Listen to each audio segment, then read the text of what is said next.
নমস্কার বন্ধুরা, আর যে কুকিং চ্যানেলে আপনাদের সবাইকে স্বাগত। আজকে নিয়ে হাজির হয়ে গেলাম এই তপ্ত গরমে মুখে রুচি আনার মতো গন্ধরাজ লেবুর একটা ডাল রেসিপি নিয়ে। তো চলুন শুরু করা যাক।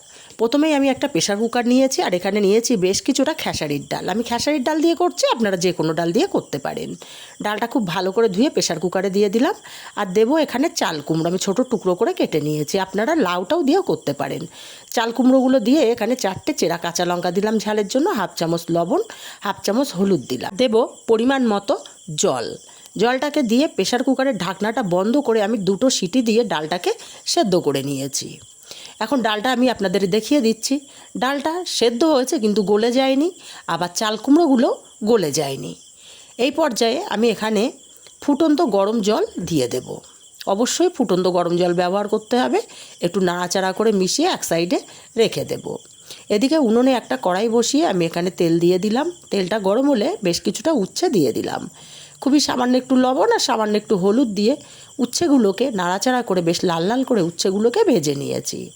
এখন এই উচ্ছেগুলোকে উঠিয়ে নেব। বন্ধুরা, সত্যি বলতে এই ডালের সঙ্গে একটা আলু ভাজা হোক বা বেগুন ভাজা হোক, যে কোনো কিছু একটা থাকলেই কিন্তু আর কিচ্ছু লাগে না। সবাই খুব তৃপ্তি করে খাবে। উচ্ছে ভাজাগুলো উঠিয়ে নিয়ে 2টো তেজপাতা ফোড়নে দিলাম 2টো শুকনো লঙ্কা ফাটিয়ে, আর হাফ চামচ গোটা জিরে। ফোড়নটা একটু ভাজা ভাজা হলে হাফ চামচ পরিমাণে গ্রেট করা আদা দিয়ে আদাটাকে ভেজে নিয়েছি। এখন সেদ্ধ করা ডালটা ঢেলে দিলাম। আর আদাটা কিন্তু আমি খুব কড়া করে ভাজিনি, একটু কাঁচা ভাব থাকতে আমি ডালটা ঢেলে দিয়েছি। নাড়াচাড়া করে মিশিয়ে দিয়ে এখানে আমি খুব সামান্য একটু হলুদ দিলাম, স্বাদ মতো লবণ দিয়ে দিলাম, আর দেবো হাফ চামচ ভাজা জিরের গুঁড়ো। তারপরে ভালো করে নাড়াচাড়া করে মিশিয়ে দেব। দিয়ে এখানে দিয়ে দেব ভেজে রাখা উচ্ছেগুলো। দিয়ে 5 মিনিট ডালটাকে ফুটিয়ে নিয়েছি। 5 মিনিট ফোটানোর পরে হাফ চামচ চিনি দিয়ে দিলাম। চিনিটাকে দিয়ে নাড়াচাড়া করে মিশিয়ে আরও 2 মিনিট ডালটাকে এইভাবে ফুটিয়ে নেব। ডালটাকে আরও 2 মিনিট ফুটিয়ে নিয়েছি।